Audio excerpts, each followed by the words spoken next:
بسم اللہ الرحمن الرحیم۔ شہزادہ سرور کونین حضرت امام حسین رضی اللہ عنہ کے گھوڑے کا نام کیا تھا؟ آپ کے پاس وہ گھوڑا کہاں سے آیا تھا اور اس گھوڑے کی کیا خاصیت تھی؟ آج کی ویڈیو میں حضرت سیدنا امام حسین رضی اللہ عنہ کے گھوڑے کا مختلف تاریخی حوالوں سے ذکر کریں گے۔ اس کے علاوہ کربلا کے میدان میں اس گھوڑے کی وفاداری کا ایک واقعہ بھی بیان کریں گے، جس کو سن کر آپ کی آنکھیں یقیناً آنسوؤں سے ضرور بھر جائیں گی۔ حضرت امام حسین رضی اللہ عنہ کے گھوڑے کا نام ذوالجناح تھا۔ ذوالجناح کو ایران کے بادشاہ نے ایک مرتبہ حضور نبی کریم صلی اللہ علیہ وآلہ وسلم کو تحفتاً بھیجا تھا، اور آپ صلی اللہ علیہ وآلہ وسلم کا یہ مشہور معجزہ ہے کہ آپ جس گھوڑے پر بھی بیٹھ جاتے تھے تو پھر اس گھوڑے کی عمر بڑھ جاتی تھی، یعنی وہ گھوڑا پھر کبھی بھی بوڑھا نہیں ہوتا تھا۔ اسی لیے یہ گھوڑا اتنے سال گزر جانے کے باوجود بھی کربلا کے میدان میں صحت مند اور چاق و چوبند تھا۔ حضرت امام حسین رضی اللہ عنہ کے اس گھوڑے کی رفتار اور اس کی خوبصورتی کی وجہ سے اس کا نام ذوالجناح رکھا گیا تھا۔ جب بھی یہ گھوڑا جنگ کے میدان میں دشمنوں پر حملہ آور ہوتا تو ایسے لگتا تھا کہ جیسے یہ گھوڑا دوڑ نہیں رہا بلکہ اڑ رہا ہے۔ اسی لیے اس کو ذوالجناح یعنی دو پروں والا گھوڑا کہا جانے لگا۔ حضرت امام حسین رضی اللہ عنہ کو بچپن ہی سے اس گھوڑے سے بہت لگاؤ تھا۔ ایک مرتبہ حضرت امام حسین رضی اللہ عنہ اپنے نانا نبی کریم صلی اللہ علیہ وآلہ وسلم کے پاس گئے۔ اس وقت آپ صلی اللہ علیہ وآلہ وسلم اس گھوڑے کے پاس موجود تھے اور ساتھ میں آپ کے کچھ صحابہ اکرام بھی موجود تھے۔ حضور نبی کریم صلی اللہ علیہ وآلہ وسلم نے جب اپنے لاڈلے نواسے حضرت امام حسین رضی اللہ عنہ کو دیکھا تو وہ بہت خوش ہوئے اور پوچھا کہ بیٹا، کیا تم اس گھوڑے پر سواری کرنا چاہتے ہو؟ یہ سن کر حضرت امام حسین رضی اللہ عنہ نے ہاں میں جواب دیا۔ آپ کی یہ بات اس گھوڑے یعنی ذوالجناح نے بھی سن لی تھی۔ یہ بات سنتے ہی ذوالجناح فوراً حضرت امام حسین رضی اللہ عنہ کے قدموں میں آ کر بیٹھ گیا تاکہ آپ رضی اللہ عنہ اس پر آسانی سے سواری کر سکیں۔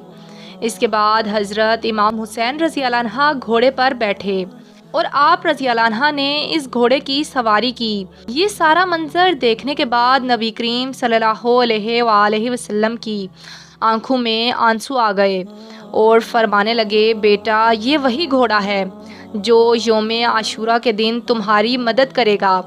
پھر آپ صلی اللہ علیہ وآلہ وسلم نے وہ گھوڑا حضرت امام حسین رضی اللہ عنہ کے حوالے کر دیا، یعنی رسول اللہ صلی اللہ علیہ وآلہ وسلم کا ذوالجناح حضرت امام حسین رضی اللہ عنہ کے پاس آ گیا۔ پھر ذوالجناح نے کربلا کے میدان میں اپنے امام حضرت امام حسین رضی اللہ عنہ سے وہ محبت کی وفاداری کی جس کو دیکھ کر خود وفا بھی ذوالجناح پر ناز کرنے لگی۔ حضرت امام حسین رضی اللہ عنہ کے گھوڑے ذوالجناح کے بارے میں یہ بات کافی مشہور ہے۔ جب یزیدیوں نے حضرت امام حسین رضی اللہ عنہ کا پانی بند کیا تو ذوالجناح کو کربلا کے میدان میں کافی بار پانی پینے کا موقع ملا تھا، لیکن ذوالجناح نے پانی نہیں پیا۔ انہوں نے حضرت امام حسین رضی اللہ عنہ کے ساتھ پانی نہ پی کر اپنا وعدہ وفا کر دیا۔ اس کے بعد جب کربلا کے میدان میں 10 محرم کے دن حضرت امام حسین رضی اللہ عنہ ذوالجناح سے زمین پر گرے تو آپ رضی اللہ عنہ کا یہ گھوڑا آپ کے سامنے اس طرح سے آ کر کھڑا ہو گیا کہ دشمنوں کی جانب سے آنے والے ہر تیر کو اپنے جسم پر لینے لگا۔ اس وقت ذوالجناح کے جسم پر اتنے تیر لگے، اس کے جسم کا کوئی بھی حصہ باقی نہ رہا۔ روایات میں آتا ہے کہ ذوالجناح کو اتنے تیر لگنے کے بعد بھی حضرت امام حسین رضی اللہ عنہ کے اس گھوڑے نے 60 سے زیادہ دشمنوں کو موت کے گھاٹ اتار دیا تھا۔ اس کے بعد جب ظالموں نے حضرت امام حسین رضی اللہ عنہ اور ان کے سارے ساتھیوں کو شہید کر دیا تو حضرت امام حسین رضی اللہ عنہ کا یہ گھوڑا یعنی ذوالجناح اہل بیت کی لاشوں کے ارد گرد چکر لگانے لگا اور زور زور سے ہنہنانے لگا۔ پھر ذوالجناح حضرت امام حسین رضی اللہ عنہ کے جسم اطہر کے پاس آ کر رک گیا اور اپنی پیشانی کو حضرت امام حسین رضی اللہ عنہ کے خون سے تر کر لیا۔ پھر اپنے پاؤں کو زمین پر اس طرح سے مارا کہ جس سے اتنی زوردار آواز پیدا ہوئی کہ پورے میدان میں سناٹا چھا گیا۔ یہ دیکھ کر دشمنوں کے بھی پسینے چھوٹ گئے۔ اس وقت عمر بن سعد کی نظر اس گھوڑے پر پڑی تو اپنے لوگوں سے کہنے لگا کہ اس گھوڑے کو میرے پاس لایا جائے۔ یہ گھوڑا اللہ کے رسول صلی اللہ علیہ وآلہ وسلم کے گھوڑوں میں سے ایک بہترین گھوڑا ہے۔ پھر عمر بن سعد کے کہنے پر لوگ اسے پکڑنے کے لیے دوڑنے لگے۔ جیسے ہی وہ لوگ اس گھوڑے کے قریب گئے تو ذوالجناح نے اپنا پاؤں اتنی زور سے مارا کہ ان کو وہاں سے واپس بھاگنے کا موقع بھی نہ ملا۔ یہ دیکھ کر عمر سعد چلایا اور کہنے لگا کہ اس کو اس کے حال پر چھوڑ دو، دیکھتے ہیں کہ یہ کیا کرتا ہے۔ پھر وہ گھوڑا لوگوں کے ہجوم سے نکل کر حضرت امام حسین رضی اللہ عنہ کے جسم اطہر کے پاس آ کر اس طرح سے بلبلا کر رونے لگا جیسے کہ کوئی انسان کسی کی جوان موت پر رونے لگتا ہے۔ اللہ اکبر۔ کربلا کے واقعہ کے بعد ایک شخص امام زین العابدین کی خدمت میں حاضر ہوا اور عرض کرنے لگا کہ اے وقت کے امام، آپ تو اس وقت کربلا کے میدان میں موجود تھے، تو آپ نے کیا دیکھا کہ جب حضرت امام حسین رضی اللہ عنہ گھوڑے کی زین سے نیچے گرے تو اس وقت وہ گھوڑا حضرت امام حسین کے جسد خاکی کے گرد چکر لگا رہا تھا، تو اس وقت گھوڑا کیا کہہ رہا تھا؟ اتنا سننا تھا کہ حضرت امام زین العابدین زور زور سے رونے لگے اور فرمانے لگے کہ جب حضرت امام حسین رضی اللہ عنہ گھوڑے کی زین سے نیچے گرے تو وہ گھوڑا پھر آپ رضی اللہ عنہ کا طواف کرنے لگا تاکہ کوئی بھی دشمنوں کا تیر یا نیزہ آپ رضی اللہ عنہ کے جسم کو نہ چھوئے۔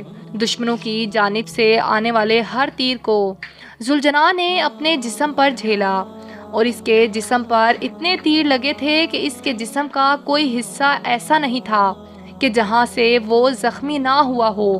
ایسے میں ذوالجناح چیخ چیخ کر یزید کی فوج سے کہہ رہا تھا کہ لعنت ہو تم جیسے لوگوں پر جو رسول اکرم صلی اللہ علیہ وآلہ وسلم کے لاڈلے نواسے حضرت امام حسین رضی اللہ عنہ کو قتل کر رہے ہیں۔ پھر اس شخص نے دوبارہ حضرت امام زین العابدین سے پوچھا کہ کیا وہ گھوڑا اس وقت کچھ اور بھی کہہ رہا تھا؟ اس شخص کے اس سوال پر حضرت زین العابدین چیخ چیخ کر رونے لگے اور فرمانے لگے کہ اے شخص، اس وقت وہ گھوڑا چیخ چیخ کر رو رہا تھا کہ اے میرے آقا حضرت امام حسین رضی اللہ عنہ، آپ ایک مرتبہ میری پیٹھ پر سوار ہو جائیں، میں آپ رضی اللہ عنہ کو اتنا دور لے جاؤں گا کہ کسی بھی ظالم کا کوئی تیر آپ رضی اللہ عنہ کو چھو نہ سکے گا۔ یہ سن کر میرے بابا حضرت امام حسین رضی اللہ عنہ نے ذوالجناح سے کہا کہ اے ذوالجناح، تم جاؤ اور تم خیموں میں چلے جاؤ اور جا کر میری بہنوں اور بیٹیوں کو بتاؤ کہ آپ کا حسین اپنے نانا حضرت محمد صلی اللہ علیہ وآلہ وسلم کے پاس پہنچ گیا ہے۔ اتنا سنتے ہی وہ گھوڑا خیموں کی طرف مڑا اور جا کر بیبیوں کے خیموں کے باہر زور زور سے آوازیں نکالنے لگا۔ اہل بیت کی خواتین نے یہ سوچا کہ شاید حضرت امام حسین رضی اللہ عنہ آئے ہیں، لیکن جیسے ہی انہوں نے باہر آ کر دیکھا کہ سواری تو ہے لیکن اس کے اوپر سوار نہیں اور حضرت امام حسین رضی اللہ عنہ کا گھوڑا زخموں سے چور ہے، تو اہل بیت کی خواتین یہ دیکھ کر رونے لگیں۔ اتنے میں بی بی سکینہ ذوالجناح کے پاس دوڑتی ہوئی آئیں اور کہنے لگی کہ اے میرے بابا کے گھوڑے، مجھے یہ بتاؤ کہ جب میرے بابا میدان میں جا رہے تھے تو کیا اس وقت وہ پیاسے تھے؟ میرے بابا نے پانی پیا تھا یا پھر انہیں پیاسا ہی شہید کر دیا گیا؟ یہ دیکھ کر وہ گھوڑا زور زور سے ہنانے لگا۔ یہ منظر دیکھنے کے بعد تمام بیبیاں زور زور سے رونے لگیں۔ بی بی سکینہ پھر دوبارہ گھوڑے سے پوچھتی ہیں کہ اے میرے بابا کے گھوڑے، اس وقت تمہاری حالت یہ بتاتی ہے کہ میرے بابا کو شہید کر دیا گیا ہے۔ اس کے بعد وہ شخص دوبارہ حضرت امام زین العابدین سے پوچھنے لگا کہ اس کے بعد اس گھوڑے کا کیا ہوا؟ تو آپ نے جواب دیا کہ پھر وہ دشمنوں کا لشکر حضرت امام حسین رضی اللہ عنہ کے اس گھوڑے کو حاصل کرنا چاہتا تھا، کیونکہ وہ گھوڑا حضور نبی کریم صلی اللہ علیہ وآلہ وسلم کے گھوڑوں میں سے ایک بہترین گھوڑا تھا۔ لہٰذا اس گھوڑے نے اپنے آپ کو نہر فرات کے حوالے کر دیا۔ کہنے لگا وہ گھوڑا نہر فرات میں کود گیا، اور اس طرح سے حضرت امام حسین رضی اللہ عنہ کے شہید ہونے کے بعد ان کا یہ گھوڑا بھی اس دنیا سے چلا گیا۔